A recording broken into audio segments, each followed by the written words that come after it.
La Renaissance est un vaste mouvement culturel, artistique, scientifique et philosophique qui a transformé l'Europe entre le XVe et le XVIe siècle. Né en Italie, il s'est rapidement répandu dans d'autres pays, laissant une profonde empreinte en France. Bien que la Renaissance française ait débuté un peu plus tard que la Renaissance italienne, elle a connu un essor intense, donnant naissance à une période de splendeur intellectuelle et esthétique qui allait ouvrir la voie à la pensée française moderne. La Renaissance arrive en France à la fin du XVe siècle, favorisée par une série de facteurs historiques.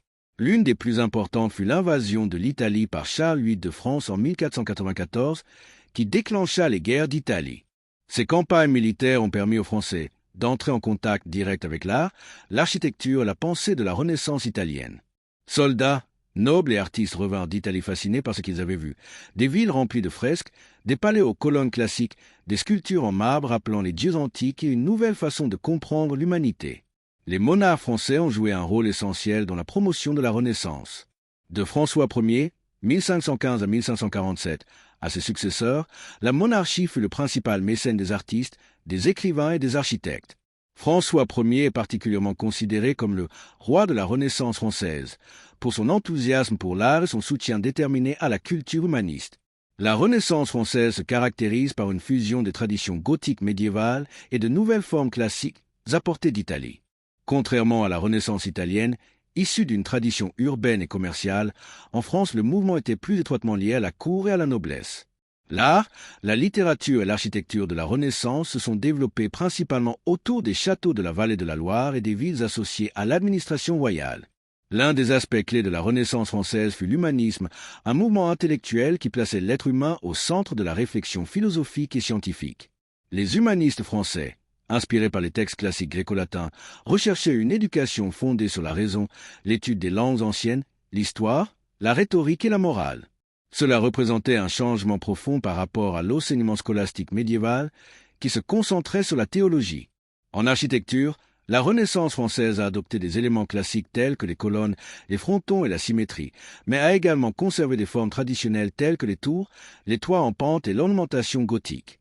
Les châteaux de la Loire, tels que Chambord, Chenonceau et Blois, en sont des exemples emblématiques et témoignent d'une synthèse de l'innovation italienne et de l'esthétique française. La sculpture et la peinture ont également prospéré, bien qu'avec moins d'intensité qu'en Italie. Des artistes italiens tels que Rosso Fiorentino, Primatixio et Benvenuto Cellini furent invités à travailler en France, notamment à l'école de Fontainebleau, où se développa un style décoratif raffiné qui allait influencer l'art français pendant des décennies. La littérature de la Renaissance en France a atteint un niveau remarquable avec des auteurs qui ont adopté des idées humanistes et renouvelé le langage et l'expression artistique.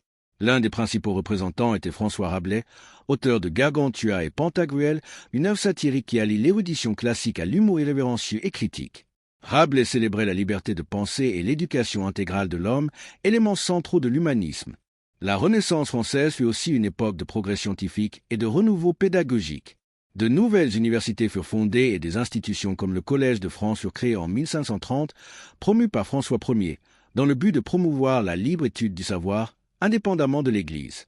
En médecine, en mathématiques et en cartographie, la France commence à se démarquer, même si les avancées les plus révolutionnaires viennent encore d'Italie, dans une moindre mesure, des Pays-Bas.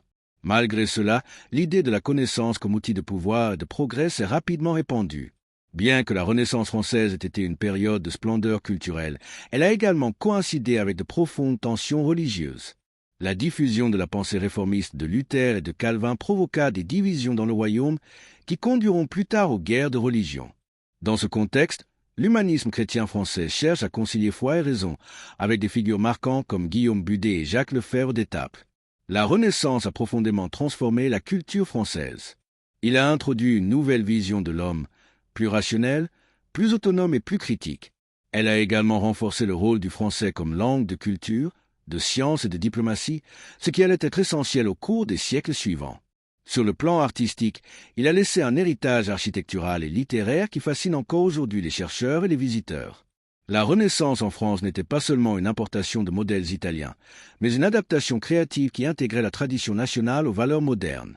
C'était une époque de splendeur, mais aussi de contradictions, au cours de laquelle furent semées de nombreuses idées qui façonneraient la pensée des Lumières du XVIIIe siècle.